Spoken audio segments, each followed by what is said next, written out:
एक ऐसा साइंटिस्ट की कहानी जिन्होंने एक पत्ते के टुकड़े में पूरा एक नया संसार देख लिया और एक ऐसा शब्द दिया जो आज हर बायोलॉजी के स्टूडेंट के दिमाग में छपा हुआ है। वो है सेल। पर क्या आप उनका नाम जानते हो?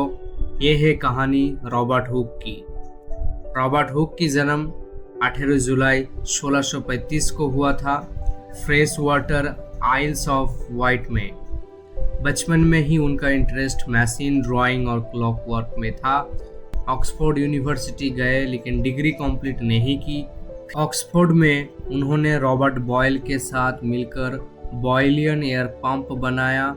ये एक ऐसी मशीन थी जो वैक्यूम क्रिएट करती थी और गैसेस के एक्सपेरिमेंट के लिए रिवोल्यूशनरी थी।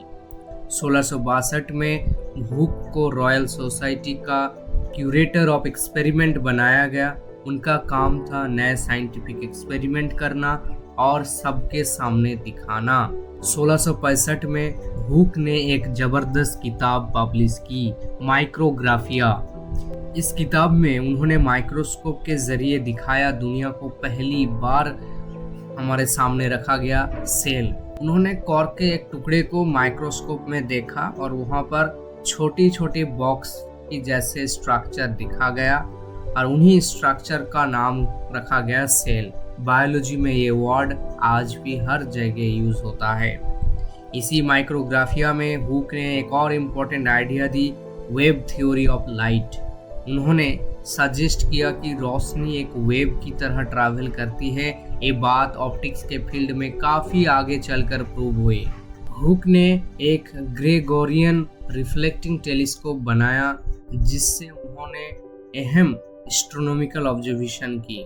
उन्होंने ओरियन कॉन्स्टेलेशन में नए स्टार्स डिस्कवर किया और ये भी सजेस्ट किया कि जुपिटर अपने एक्सिस पे घूमता है।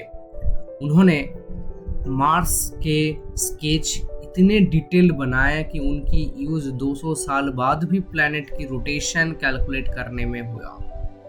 और फिजिक्स में हुक ने दिया हुक्स लॉ ऑफ इलास्टिसिटी। उनका स्टेटमेंट था, जितनी खींचा होगी उतनी फोर्स लगेगी। ये प्रिंसिपल आज हम स्ट्रेस, स्ट्रेन और इलास्टिक मटेरियल में यूज करते हैं। इंजीनियरिंग से लेके मेडिसिन तक ये लॉ हर जगह बेस बन चुका है। 1666 के ग्रेट फायर ऑफ लंदन के बाद हुक ने सिटी के नए डिजाइन में भी काम किया। वो एक स्किल्ड आर्किटेक्ट भी थी। उनका विजन साइंस और स्ट्रक्चर दोनों के साथ लेके चलते थे।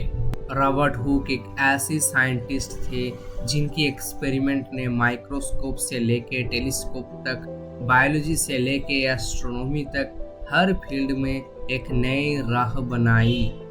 उनका काम आज भी हमारे सिलेबस का हिस्सा है, बस ज़रूरत है उनकी कहानी याद रखने की।